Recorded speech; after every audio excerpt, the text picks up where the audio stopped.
பாஜகவுக்கு எதிராக இருக்கும் அனைத்து அரசியல் கட்சிகள் மீதும் அதனுடைய பிரதிநிதிகள் மீதும் இந்த அரசாங்கம் அவர்களுடைய ஏஜென்சிகள் மூலமாக பல நெருக்கடிகளை கொடுத்து கொண்டு வருகிறார்கள் என்பது எல்லாருக்கும் நன்றாக தெரியும்.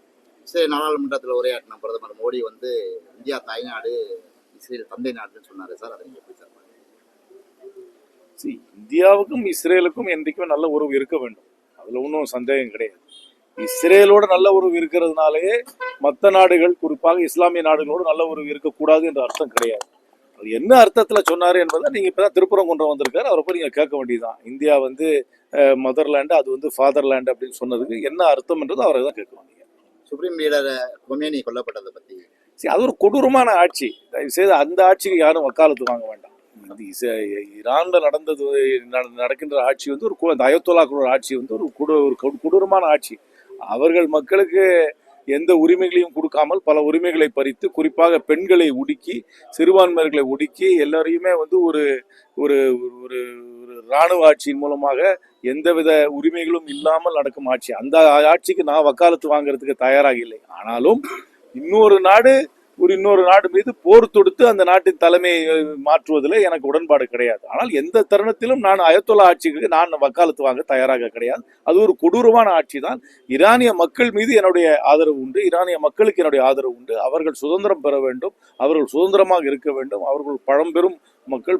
இந்த பெர்ஷிய கலாச்சாரம் என்பது ஒரு தொன்மையான கலாச்சாரம். அந்த கலாச்சாரத்துக்கு ஏற்றால் போல் அவர்கள் சுதந்திரமாக இருக்க வேண்டும். அவர்கள் உலகத்தில் இருக்கும் அத்தனை நாடுகளோடு நட்போடு இருக்க வேண்டும், மற்ற நாடுகளும் அவர்களோடு நட்போடு இருக்க வேண்டும் தான் என்னுடைய விருப்பமே தவிர இந்த அயத்தொல்லா ஆட்சிக்கு நான் வக்காலத்து வாங்குறது தயாராக இல்லை.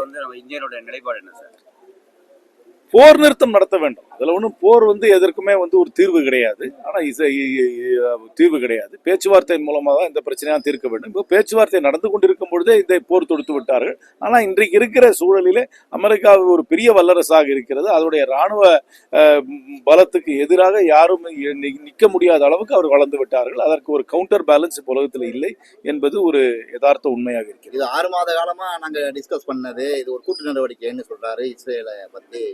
மற்ற ஐரோப்பிய நாடுகள் அப்புறம் இஸ்ரேல், அமெரிக்கா எல்லாம் ஒன்றா சேர்ந்து தானே பண்ணுறாங்க. ஒரு கூட்டு நடவடிக்கை தான். ஆனால் பேச்சுவார்த்தை மூலமாக அதை தீர்த்துருக்கணும். ஆனால் திருப்பி மீண்டும் சொல்கிறேன், அயத்தொல்லாவுடைய ஆட்சி ஒன்றும் ஒரு நியாயமான, நேர்மையான, நடுநிலையான ஆட்சியெல்லாம் கிடையாது. சிறுபான்மையர்கள், பெண்களுக்கெல்லாம் ரொம்ப பெரும் கொடூரங்களை செய்திருக்கிறார்கள். அந்த நாட்டில் நீங்கள் ஸ்டாட்டிஸ்டிக்ஸ் எடுத்து பார்த்தீங்கன்னா மரண தண்டனை விதித்த நாடுகளிலே அதிகமான நாடு அதுவாக தான் இருக்கும்.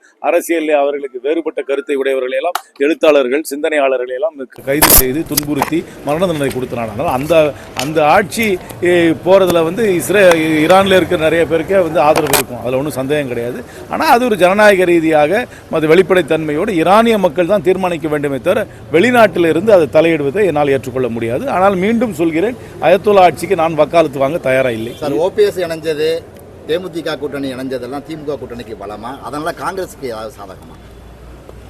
மிகவும் சாதுரியமாக முதலமைச்சர் அவர்கள் ஒரு பெரிய கூட்டணியை அமைத்துக் கொண்டிருக்கிறார். அதற்காக அவர்கள் பாராட்டு தெரிவித்துக் கொள்கிறேன். இன்றைக்கு அவருக்கு பிறந்த நாள், அதற்கும் அவர்கள் என்னுடைய வாழ்த்துக்களை தெரிவித்துக் கொள்கிறேன். மிகவும் சாதுரியமாக அவர் ஒரு பெரிய கூட்டணியை அமைக்கிறார்.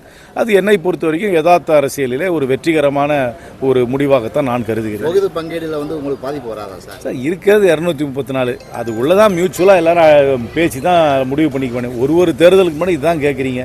ஒரு தேர்தலுக்கு முன்னாடி சுமூகமாக சீட்டு பகிர்ந்துக்கிறோம் சார். இதுவரைக்கும் தேர்தலில் தொகுதி பணி இவ்வளவு தூரம் இழுபறி இருந்ததில்ல. இல்லை, இழுபறியே கிடையாது. நோட்டிஃபிகேஷனே வரலையே. பல தேர்தலில் நோட்டிஃபிகேஷன்லாம் வந்ததுக்கு அப்புறம் தான் தொகுதி பங்கீடு வந்திருக்கு. எந்த தேர்தலிலையும் இவ்வளவுக்கு முன்னாடியே தொகுதி பங்கீடு செஞ்சது கிடையாது. அண்ணா திராவிட முன்னேற்ற கழக கூட்டணியில் தொகுதி பங்கீடு முடிஞ்சிருச்சா? தொகுதி பங்கீடு முடிஞ்சிருச்சான்னு கேட்குறேன். எத்தனை தொகுதியில் அவங்க கட்சியில் இப்போ புதுசாக சேர்த்துருக்க கட்சியெல்லாம் அமமுகவுக்கு எத்தனை தொகுதி, பாஜகவுக்கு எத்தனை தொகுதி, ஏன்னா அதிமுக முடிவு பண்ணிருச்சா? இங்கேயா பேச்சுவார்த்தை அஃபிஷியலாக நடக்குது. அதனால் இதில் எந்த இழுபறியும் கிடையாது. கரெக்ட் டைமுக்கு கரெக்ட் ஸ்பீடில் தான் நடக்குது. சசிகலா பசுமொன்ல புதிய கட்சியை பற்றி, அந்த அறிவிப்பை பற்றி நீங்கள் என்ன சார்? அவங்களுக்கெல்லாம் எல்லாம் டைம் முடிஞ்சு போயிடுச்சு. இனிமேலாம் அவங்களுக்கெல்லாம் எந்த விதமான ஒரு ட்ராக்ஷனும் இருக்காதுன்னு தான் என்னுடைய பொலிட்டிக்கல் அசஸ்மெண்ட். ஒரு காலத்தில் அவங்களுக்கு அதிமுகவுக்குள்ளே அவங்களுக்கு ஒரு மவுஸ் இருந்தது. இப்போ அதெல்லாம் கிடையாது. அந்த மவுஸ் எல்லாம் கிடையாது. அவங்க கூட இருந்த தினகரனே அவங்க கூட இல்லை. இப்போ அதனால் அதெல்லாம் ஒரு ஸ்பெண்ட் ஃபோர்ஸ் தான். அவங்க தேர்தலை சந்தித்தார்கள் என்றால் மக்களிடம் பெரிய ஆதரவெல்லாம் இருக்கும்னு எனக்கு எதிர்பார்ப்பில்லை. எந்த ஒரு கூட்டத்திலையும் திமுக மேலேயே மிக கடினமான விமர்சனத்தை வந்து விஜய் வச்சுட்டு வர்றாரு. அதை தொடர்ச்சி அவர் வேலையாகவே செய்கிறாரு. இல்லை, ரொம்ப கவனிக்கிறது இல்லை. அவரெல்லாம் எப்போது ஒரு தடவை தான் பேசுகிறாரு கூட்டம். ரொம்ப நான் கவனிக்கிறது இல்லை. அதே ஸ்டீரியோடைப்பிக்கலாக இருக்குது. எந்த ஒரு கொள்கை பிரகடனமும் அவர்கிட்ட கிடையாது. அதனால் அவர் அதெல்லாம் பொதுவான கருத்துக்களை சொல்கிறாரே தவிர ஒரு டீட்டெயில்டு கொள்கை பிரகடனம் கிடையாது. நான் எப்படி உங்களையெல்லாம் சந்திக்கிறேனோ அந்த மாதிரி என்றைக்கு அவர் வந்து பேட்டி கொடுத்து பத்திரிகையாளரை சந்தித்து அன்ஸ்கிரிப்டட் ஏன்னா அவர் பேசுகிற மீட்டிங்கெல்லாம் நான் பார்த்துருக்கேன். ஸ்கிரிப்டோடு தான் பேசுகிறேன். ஸ்கிரிப்ட் இல்லாமல் என்றைக்கு உங்களோட பேசுவாரோ அன்றைக்கி என்கிட்ட கருத்து கேளுங்க, அதுக்கப்புறம் நான் கருத்து. எடப்பாடி சொல்லியிருக்க திட்டங்கள் பூராமே நிதிநீர்களில் வந்து செய்யக்கூடிய திட்டங்கள் தெரியாது. அவர் ஆட்சிக்காக வரப்போகிறதில்ல. எதுக்கு அதை பற்றி ஏன் கவலை பண்ணும்? சீமான் போட்டியிடுற காரைக்குடி தொகுதியை பற்றி திருவொற்றியூரில் என்ன ஆச்சோ அதே தான் திருப்பியும் காரைக்குடியில் நடக்கும். திருவொற்றியூரில் எந்த லாட்ஜில் ரூம் போட்டிருக்காருன்னு தெரியல. காரைக்குடியில் அவர் லாட்ஜில் ரூம் போட்டு போயிடுவார். தேர்தலுக்கு அப்புறம் வரமாட்டார். அவ்வளோதான். இந்த முறையும் காங்கிரஸ் வந்து இந்த தொகுதியை தக்க வைக்குமா இல்லை எங்களுடைய சிட்டிங் சீட்டு நாங்கள் மீண்டும் இதில் போட்டியிட வேண்டும் என்று தான் விரும்புகிறோம். செய்திகளை உடனுக்குடன் தெரிந்து கொள்ள கீழ்கண்ட கேபிள் மற்றும் டிடிஹெச் நெட்வொர்க்குகளில் எம்நாடு செய்தி தொலைக்காட்சியை காணுங்கள். பாதகம் செய்பவரை கண்டால் நாம் பயம் கொள்ளலாகாது பாப்பா. மோதி மிதித்து விடு பாப்பா, அவர் முகத்தில் உமிழ்ந்து விடு பாப்பா. அண்மை செய்திகளை உடனுக்குடன் தெரிந்து கொள்ள இணைந்திருங்கள் எம்நாடு தொலைக்காட்சியுடன்.